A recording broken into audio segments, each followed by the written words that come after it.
Bayangkan kalian hidup di planet koloni yang terlihat damai, tapi ternyata pemerintah kalian punya rencana rahasia untuk memusnahkan seluruh populasinya demi keuntungan bisnis.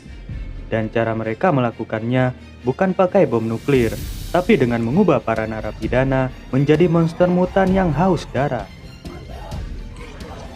Selamat datang kembali di channel Sobat Al-Kalam.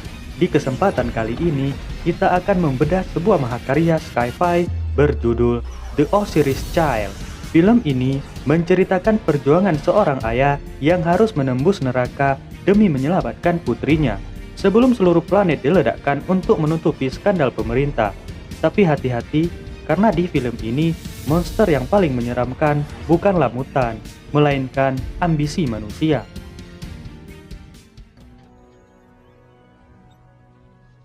Kisah bermula ketika seorang pilot bernama Ken menyadari bahwa perusahaannya sendiri, Exor, berniat memusnahkan kota tempat tinggal putrinya.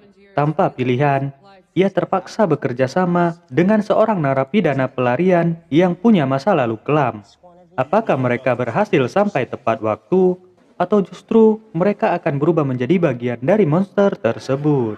Tanpa berlama-lama lagi, siapkan cemilan kalian, kencangkan sabuk pengaman, dan mari kita masuk ke alur ceritanya.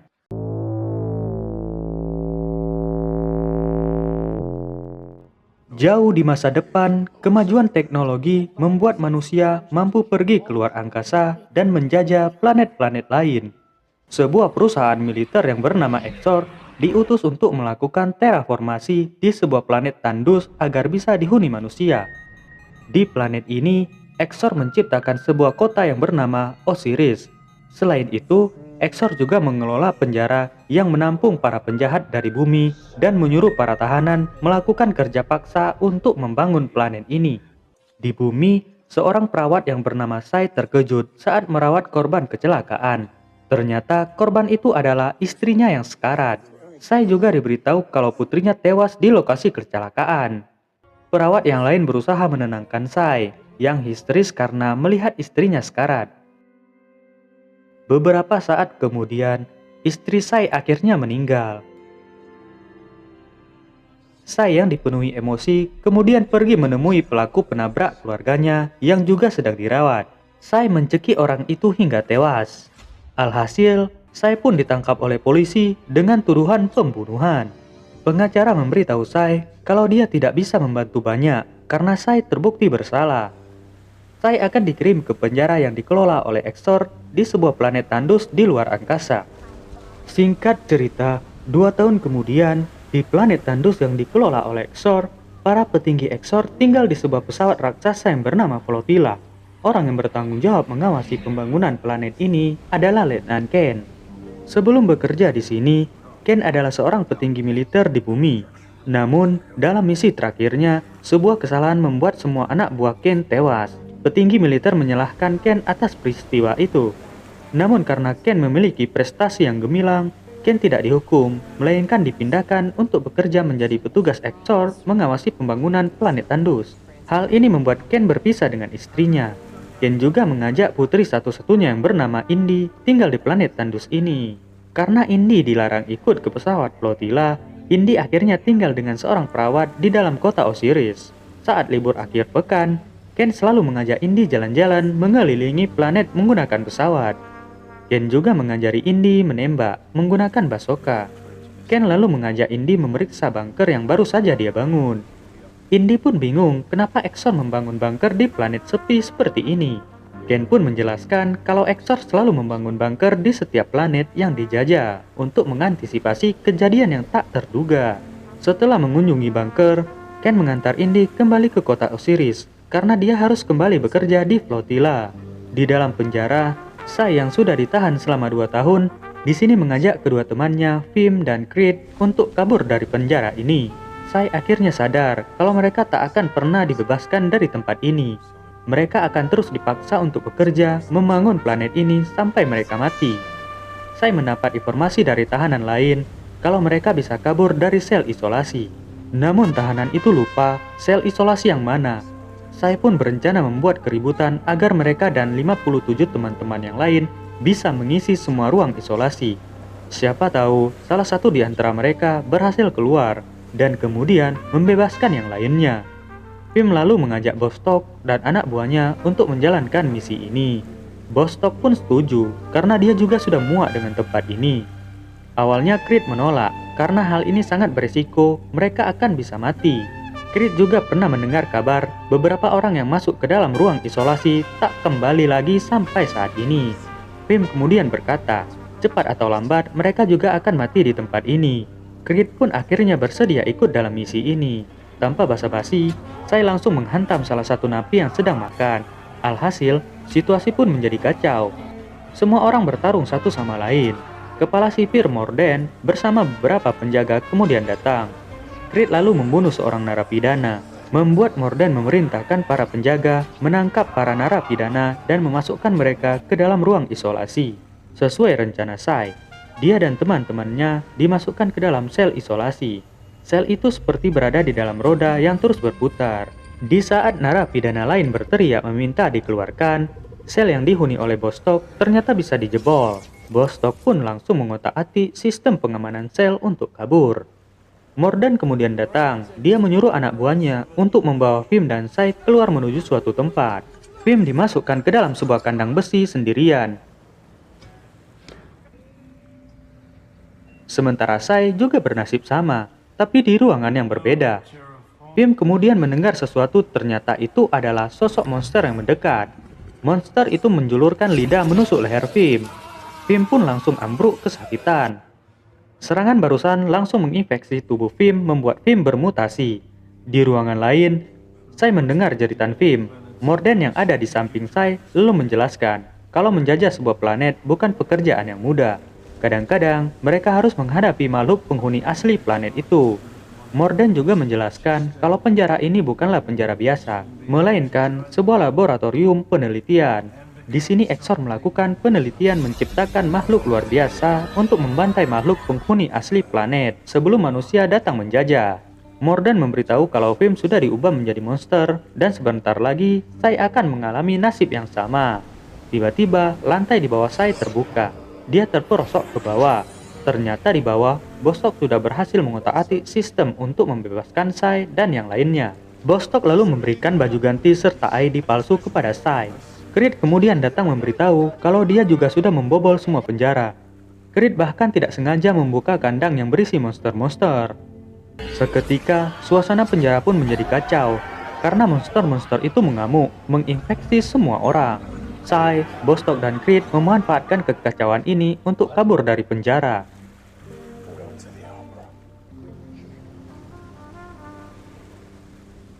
Di dalam ruangan, Vim yang sudah berubah menjadi monster mendatangi Morden dan langsung menyerangnya.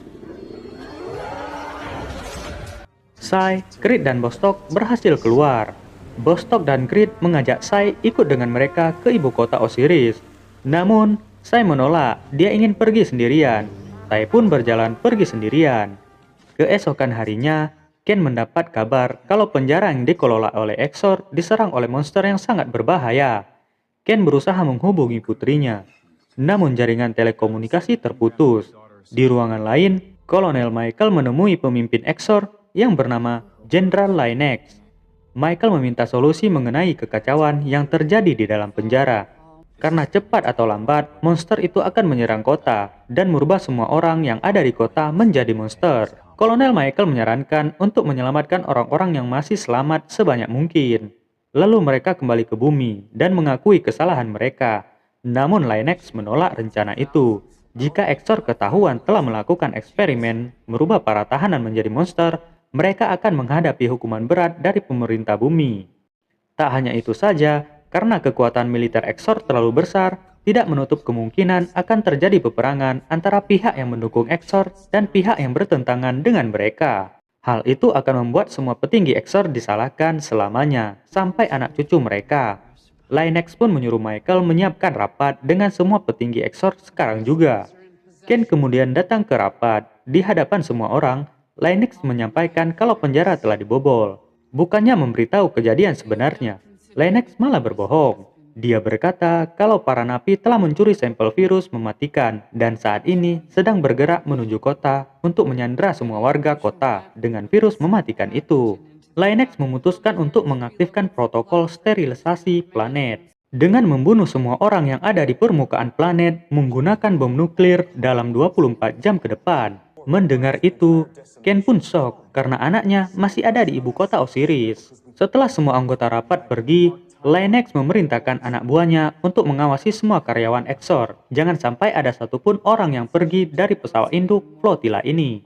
Di dalam kamarnya, Ken berusaha menghubungi anaknya, namun tak bisa karena sistem komunikasi terputus. Ken lalu mencoba mencari informasi mengenai kerusuhan di dalam penjara. Namun, sistem tidak bisa memberikan informasi apa-apa karena bersifat rahasia. Ken pun mulai curiga. Ia lalu menemui Michael untuk bertanya apa yang sebenarnya terjadi karena putrinya saat ini ada di kota Osiris. Michael yang merupakan sahabat baik Ken akhirnya buka mulut.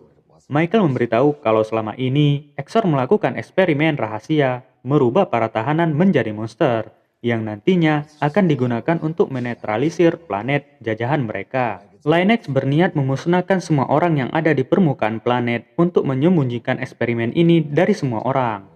Michael memberitahu sebentar lagi hanggar pesawat akan ditutup. Michael menyuruh Ken bergerak sekarang juga jika ingin menyelamatkan anaknya. Ken pun langsung kabur membawa pesawat tempur pergi dari flotila. Namun dia dikejar oleh pesawat tempur lainnya. Pesawat itu menembaki pesawat yang dinaiki Ken. Dengan susah payah, Ken berusaha menghindari tembakan demi tembakan. Ken lalu membelokkan pesawatnya dengan curam saat kecepatan tinggi dan berhasil menembaki musuhnya hingga hancur. Namun aksi ini membuat tubuh Ken tidak tahan dengan tekanan dan akhirnya pingsan. Pesawat pun jatuh tak terkendali. Untung saja Ken bisa sadar kembali. Dia langsung menekan kursi pelontar dan membuka parasut. Ken pun akhirnya terjatuh di sungai. Tiba-tiba, seseorang datang memukul Ken hingga pingsan. Orang itu membawa Ken ke pinggir sungai.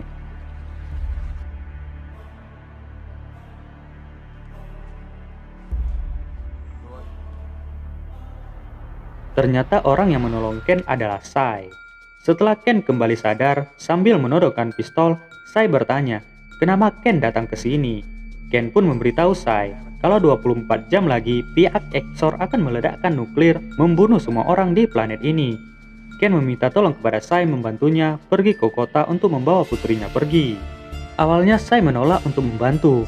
Ken pun memberitahu kalau dia memiliki akses untuk masuk ke dalam bunker perlindungan. Jika Sai mau membantunya, nanti setelah mereka menjemput putrinya, Ken akan mengajak Sai untuk berlindung di dalam bunker. Mendengar hal itu, Sai pun akhirnya bersedia membantu.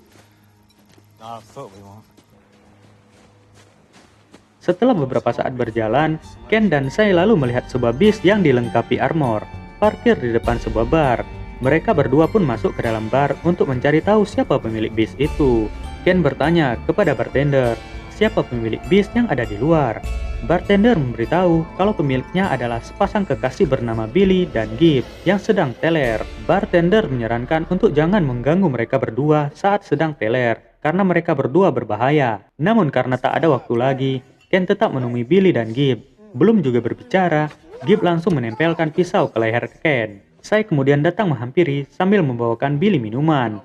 Billy pun menjadi tenang. Sai berkata kalau mereka berdua meminta bantuan Billy untuk mengantar mereka ke kota menggunakan bis. Sebagai bayarannya, Ken bersedia membayar 20.000. Karena tak ada pilihan lain lagi, Ken pun terpaksa mengiyakan.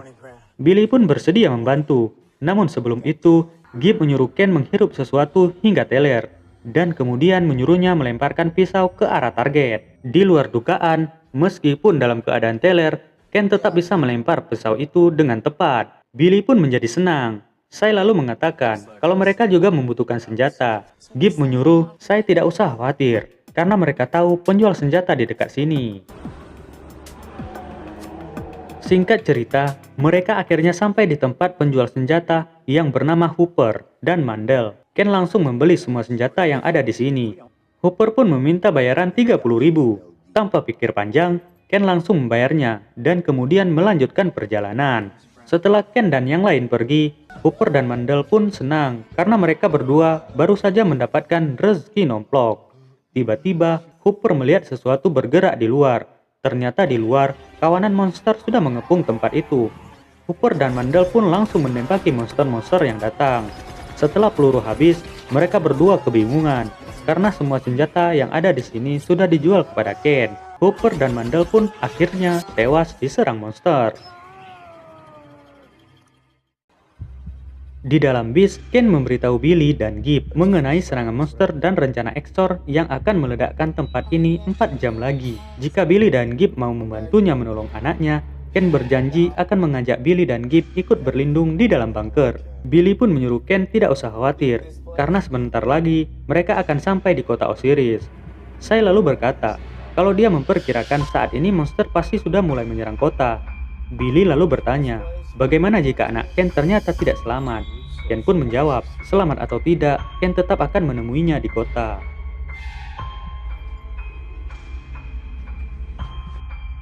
Singkat cerita, sesampainya di kota Osiris, mereka melihat keadaan kota sudah porak-poranda akibat serangan monster. Petugas keamanan berusaha menebaki monster-monster yang berkeliaran. Banyak penduduk kota yang sudah terinfeksi dan berubah menjadi monster. Di dalam bis, Ken berkata kalau dia dan Sai akan masuk ke dalam apartemen. Sementara Billy dan Gib tetap di sini untuk melindungi bis. Ken pun langsung bergerak pergi masuk ke dalam apartemen.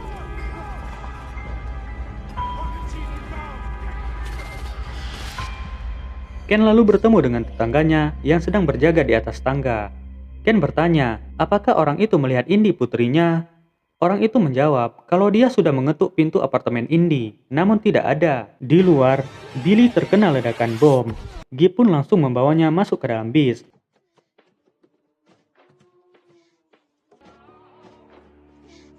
Di dalam apartemen, Ken dan Sai masuk ke dalam apartemen Indi. Di dalam, mereka melihat lubang dan jasad seseorang tergeletak di lantai. Ken pun langsung lemas, mengira kalau itu adalah jasad putrinya. Tiba-tiba, dari dalam lemari, Indi keluar dan langsung memeluk ayahnya. Ken pun lega karena putrinya masih hidup. Ken lalu memperkenalkan Sai kepada Indi. Ken mengatakan kalau Sai adalah orang baik yang akan membantu mereka. Ken lalu mengajak mereka bergegas keluar. Namun saat akan turun, mereka melihat monster ada di bawah. Mereka pun akhirnya balik naik ke atap.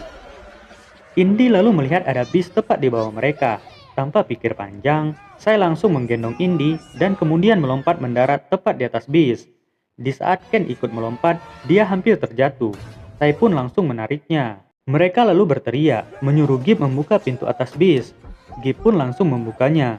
Mereka pun akhirnya berhasil masuk. Gib langsung menjalankan mobil pergi dari kota. Saya lalu melihat jasad Billy yang sudah tewas. Ia langsung menutupi tubuh Billy dengan kain. Di sini, Ken meminta maaf kepada Indi karena dia tidak bisa menjadi ayah yang baik. Ia meminta maaf karena dia tidak bisa selalu ada di sisi putrinya itu. Indi pun menyuruh ayahnya jangan bersedih. Indi tetap menyayangi ayahnya apapun yang terjadi.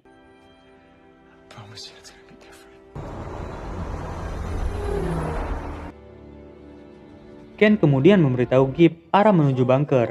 Dia juga memberitahu kode keamanan untuk membuka bunker kepada semua orang yang ada di dalam bis. Di dalam flotila, Jenderal Linex mendapat laporan ada sebuah bis yang bergerak mendekati bunker. Linex memerintahkan petugas untuk membunuh siapapun yang masuk ke dalam bunker. Di dalam bis, Ken menyuruh Gib untuk tancap gas karena 5 menit lagi bom nuklir akan diledakkan. Tiba-tiba sebuah pesawat tempur mendekati mereka. Ken langsung menyuruh Indi berlindung di bawah kursi bis. Seharusnya mereka harus belok untuk menuju bunker. Namun Ken menyuruh Gib untuk tetap lurus guna mengelabui pesawat itu. Setelah melihat kalau bis itu tidak menuju bunker, pesawat itu kemudian pergi. Ken langsung menyuruh putar balik ke arah bunker. Tiba-tiba, pesawat yang tadi muncul lagi. Saya berusaha memberitahu Ken, namun terlambat. Pesawat itu menembaki bis secara membabi buta. Gib pun tewas terkena tembakan. Setelah selesai menembaki bis, pesawat itu kemudian pergi. Sai dan Indi berhasil selamat. Namun Ken tewas terkena tembakan. Indi pun histeris melihat ayahnya itu tewas. Namun karena tak ada waktu lagi, Sai langsung menggendong Indi keluar dari dalam bis dan berlari menuju bunker. Di saat akan memasuki bunker, mereka melihat monster ada di sini. Sai pun menyuruh Indy terus berlari menuju bunker sambil menghindari monster dari belakang. Namun sayangnya, monster itu berhasil menginfeksi Sai. Sai lalu menembaki monster itu hingga tumbang. Indy kemudian membuka pintu bunker.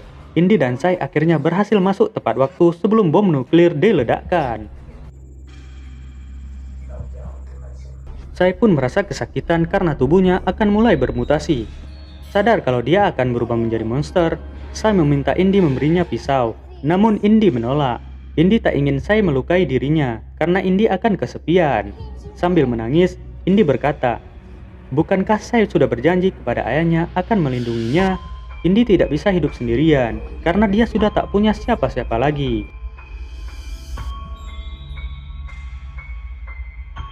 1 tahun kemudian, 2 orang petugas datang untuk mengecek bekas ledakan.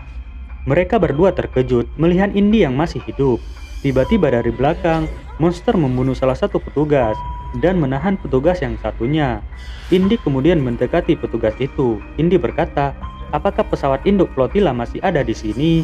Petugas itu memberitahu kalau flotila masih ada di sini, namun sebentar lagi akan kembali ke bumi. Indy lalu bertanya, apa yang pihak Exor laporkan kepada bumi mengenai peristiwa di planet ini. Petugas itu mengatakan kalau Exor melaporkan ada pemberontakan di penjara dan para napi menyabotase reaktor nuklir meledakkan planet ini. Indy pun marah karena dia tahu kejadian yang sebenarnya. Indy lalu menyuruh petugas itu membawa dirinya dan monster yang ada di sini masuk ke dalam pesawat flotila tanpa diketahui. Jika menolak, Indy mengancam akan menyuruh monster untuk membunuhnya. Petugas yang ketakutan itu pun akhirnya bersedia menuruti kemauan Indy. Petugas itu membawa Indy dan monster masuk ke dalam pesawat menuju flotila. Petugas itu terkejut melihat Indy bisa berkomunikasi dengan monster menggunakan bahasa isyarat. Dan mereka berdua bahkan saling bergandengan tangan. Ternyata monster itu adalah Sai yang sudah berubah. Indy memberitahu Sai kalau mereka berdua akan balas dendam. Dan film pun selesai.